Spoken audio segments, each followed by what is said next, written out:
ইসলামের শরিয়ার দৃষ্টিতে কোনো স্বামীর জন্য এই সুযোগ আছে কিনা যে তিনি তার বাবা মা ভাই বোনের সঙ্গে তার স্ত্রীকে যৌথ পরিবারে থাকতে বাধ্য করবেন, অথবা স্ত্রীর জন্য এই সুযোগ আছে কিনা, অধিকার আছে কিনা যে তিনি স্বামীর বাবা মা ভাই বোনের সাথে থাকতে অস্বীকৃতি জানিয়ে পৃথক কোনো বাসায় আবাসনে থাকার জন্য স্বামীকে আবদার করবেন, দাবি করবেন। এই প্রশ্ন উত্তরে শুরুতে বলতে চাই যে আল্লাহ সুবহানাহু ওয়া তাআলা কোরআনে কারিমে বলেছেন আসকিনুহুন্না মিন হাইসু সাকানতুম মিন ওয়াজদিকুম, অর্থাৎ পুরুষদেরকে আল্লাহ সুবহানাহু ওয়া তাআলা নির্দেশ করছেন যে তোমরা তোমাদের স্ত্রীদের আবাসনের ব্যবস্থা করো, তোমরা যেখানে বসবাস করো তোমাদের সাধ্য অনুপাতে। তার মানে স্বামীর সাধ্য এবং তার অ্যাবিলিটি অনুপাতে, যেরকম অ্যাবিলিটি আছে সেই অনুপাতে তার স্ত্রীকে আবাসনের ব্যবস্থা করতে হবে, এটি আল্লাহ সুবহানাহু ওয়া তাআলার নির্দেশ। এখন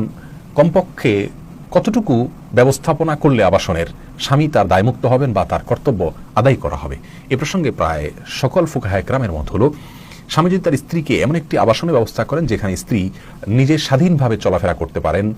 প্রবেশ করতে পারেন, বের হতে পারেন, বসবাস করতে পারেন, কেউ সেখানে তাকে ডিস্টার্ব না করে, তাহলে সেক্ষেত্রে স্বামীর এই কর্তব্য তিনি আদায় করছেন, এটি বলা হবে। আল্লাহ সুবহানাহু ওয়া তাআলা কোরআন কারীমে এই আবাসন সম্পর্কে যে নির্দেশ জারি করেছেন তার শেষে আল্লাহ সুবহানাহু ওয়া তাআলা বলেছেন ওয়ালা তুদাররুহুন্না লিতুদাইয়িকু আলাইহিন্না, স্ত্রীদেরকে কষ্ট দিও না, তাদেরকে সংকীর্ণ করে দিও না, তাদেরকে সংকটে ফেলে দিও না, এমনভাবে তাদের আবাসনের ব্যবস্থা করে যাতে তারা ডিস্টার্ব ফিল না করে, তারা কষ্টের মধ্যে না থাকে, অর্থাৎ স্বাধীনভাবে যেন তারা বসবাস করতে পারে। এখন প্রশ্ন হলো, একটি ঘর তাকে দেওয়া যেখানে তিনি বসবাস করতে পারেন সম্পূর্ণ নির্বিঘ্নে, স্বাধীনভাবে, কেউ সেখানে তার অনুমতি ছাড়া প্রবেশ করেন না, তিনি বাইরে গেলে সেখানে তালা মেরে দরজা লক করে যেতে পারেন, আসলে আবার মনের মতো স্বাধীনভাবে সেখানে প্রবেশ করতে পারেন, কেউ ডিস্টার্ব করে না, এরকম একটি আবাসন দেওয়া স্বামীর জন্য কর্তব্য। এখন যৌথ পরিবারে এটা কি সম্ভব কিনা, যৌথ পরিবারেই যদি আবাসনটা দেন, এরকম একটি কক্ষ দিয়ে দেন স্ত্রীকে আলাদা, তাহলে